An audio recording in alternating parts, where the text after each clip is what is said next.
This is In the Loop. I'm Christian Bryant. In the US, we have a few different schooling options for grade school kids, one of them being charter schools, which saw a 7% enrollment increase during the 2020-2021 school year, the largest increase in half a decade. 70% of that increase was students switching to virtual charter schools. Numbers for the most recent school year have yet to be released. A recent analysis sheds light on a couple of reasons behind that trend. For one, during the pandemic, many parents were looking for other education options for their children outside of traditional public schools. But this also comes at a time when our country is so politically divided. If parents don't like what they're seeing in their current school district, they might choose to send their child to a local charter school instead of the traditional public school they're assigned to based on their address. A survey conducted by the Harris Poll in May found that 83% of parents agree that education has become a more important political issue to them in recent years, and 82% say they are willing to vote outside of their political party on the issue of education. As we see more kids going to charter schools, we wanted to break down what exactly charter schools are and how they work. First off, charter schools are public schools. The difference is they are publicly funded but independently operated by nonprofit or for-profit groups. They have more freedom to make their own decisions, unlike traditional public school districts. Charter schools can do things like lengthen the school day or school year, set their own curriculums, and try new teaching methods, as long as they meet state standards. But charter schools don't just get this freedom with no strings attached. Nina Reese, the president and CEO of the National Alliance for Public Charter Schools, explained to us how these schools are held accountable. There's usually a term for the charter school, anywhere between 3 to 10 years, where they're held accountable to producing outcomes.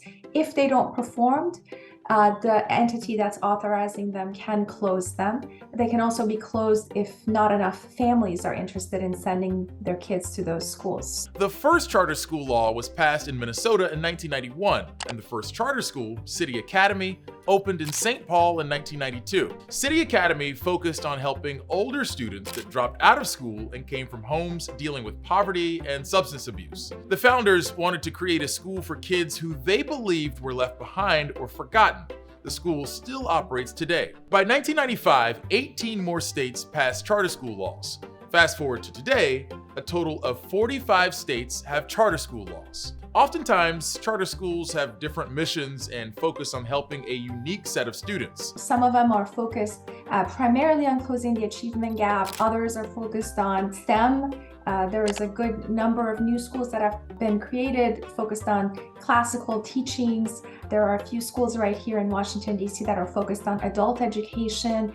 There are some schools in Atlanta that cater to the children of individuals who are in prison. Today, there are about 7,700 charter schools in the U.S., serving more than 3 million students. More than half of these schools are in inner cities. The reason why a lot of us might not be familiar with them is because only 7% of the US population is enrolled in a charter school. Available research has shown that it's difficult to measure the effectiveness of charter schools. Since they don't have to follow the same guidelines as traditional public schools, a student's performance is impacted by a different set of factors. A report from the Center for Research on Education Outcomes at Stanford took a holistic approach to compiling data on this. They compared students from charter schools and traditional public schools that were similar in many ways, including race, gender, socioeconomic status, similar prior test scores, and those who previously attended the same school.